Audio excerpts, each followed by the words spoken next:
Hey guys, Erin here with Tug Dogs, and I just got done working with a client who is having a struggle that a lot of dogs have, including Louie, and that struggle is polite leash walking and just generally paying attention when we're outside of the house. So I wanted to make a quick video that would help just about anybody who's struggling with that issue. To get started, all you're going to need is a leash and a bunch of yummy treats. The treat pouch, an easy pouch that sits on the outside of your pants, is an added bonus. You want treats that are easy to access. You don't want to be fumbling through your pockets. These are available just about everywhere, pet stores, Amazon, all that fun stuff. And they're super cheap. You can find them for 10 bucks easily. All right, so I have Louie out here. If you guys aren't aware of Louie's story, he was a dog that was pulled by NorCal Boxer Rescue from a Northern California shelter. He was emaciated and extremely anxious. So he's been in training about a week now, and we're starting to work on seeing the outside world without completely losing his mind and being overly distracted and pulling and crazy. So I wanted to show you how I'm going to accomplish that. The first key to training success is just getting a dog to pay attention to you. How in the world could you possibly teach them to follow commands or walk politely on leash or ignore other exciting things that are happening if they haven't bought into the fact that paying attention to you is valuable? So that's what I'm going to work on with Louie. And you're going to see that I'm going to let him problem solve, and every time he checks in with me, which means looks up towards me, I'm going to mark yes, and I'm going to pay him with treats. Here's a pro trainer's tip. Have some treats ready to go in your hand. I'm using small pieces of meat. Okay, it's smelly, it's very high value, so it compensates for all the distractions that are out and around here. And you may be thinking, looks pretty quiet, but for Louie, he's not a dog that was out and about in the world a lot, so everything is distracting for him. All right, so let's get started. First thing I'm going to do is just kind of get him in a good position here so that I'm kind of next to his side, and then I'm going to watch him.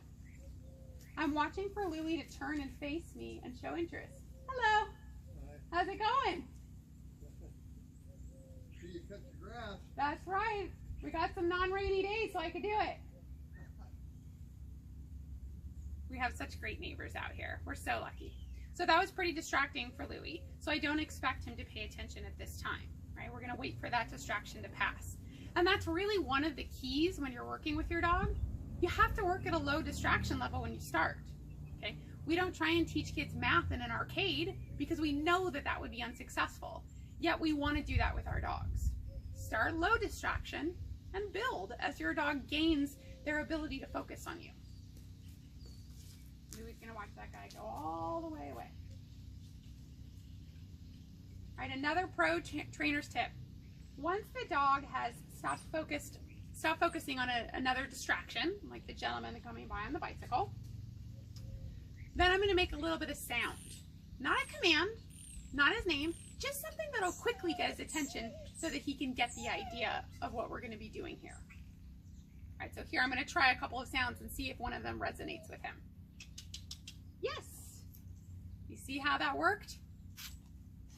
I'm going to see if he'll offer looking at me again. And if he doesn't, I'll try another sound. He really wants to go be friends with that guy. Yes. So if you weren't looking at your dog here, like I'm not looking at the camera right now, because I need to pay attention to Louie, I could really easily miss a check-in. Yes. And this is a key learning time for him. I don't want to miss the opportunity, yes, to reward him. Yes. Yes.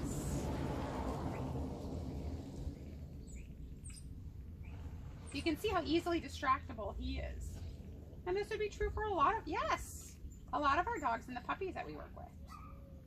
Oh, his neighbor's dog is barking. That's so exciting. So again, I'm going to let him, yes, problem solve here. Yes. The dog is barking more in the distance. That's pretty exciting. So I'm not forcing him to do something. I'm simply rewarding him if he offers to look at me. This becomes extremely valuable as we get more advanced with our skills.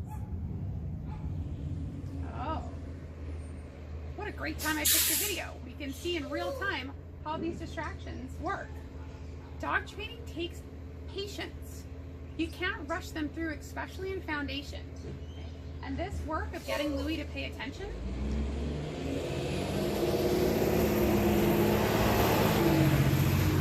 if I was to compare it to building a house, this is laying the foundation. And trust me, you want good foundation.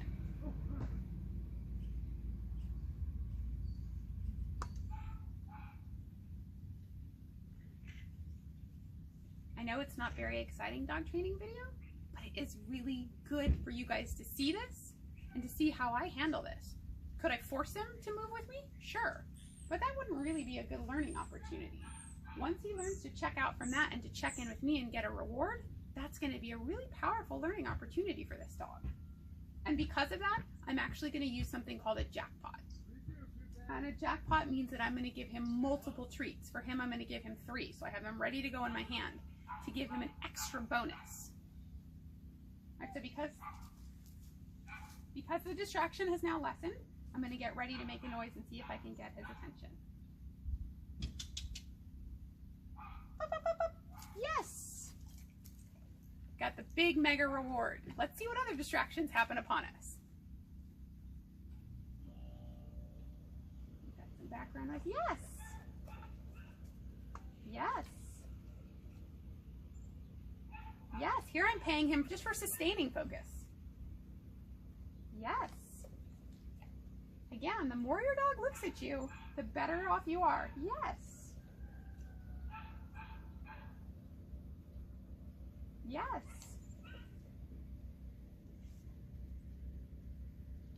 Yes.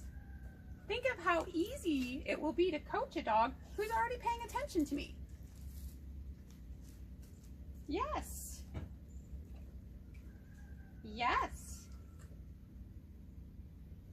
He looked away. Yes.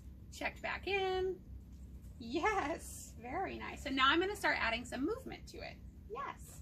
I'm going to start walking and paying him for checking in. So let's see how that goes. Yes. Yes. Oh, that one fell.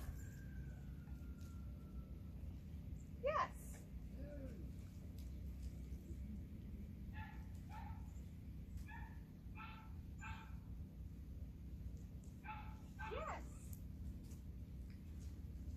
Yes. Got neighbors talking in the distance. Yes. Yes. Yes. Yes. You'll notice if he starts to pull, I just stop. Yes. Yes. Yes. Yes. Yes. Yes. Yes. If he tries to do a shortcut and just go for my hand, I just don't let him get access to the reward. I'm going to let him learn, oh, that doesn't get me what I want. So here, he's going to try, gave up. I'm going to wait for him to look, yes. And that I mark and reward and give him a treat.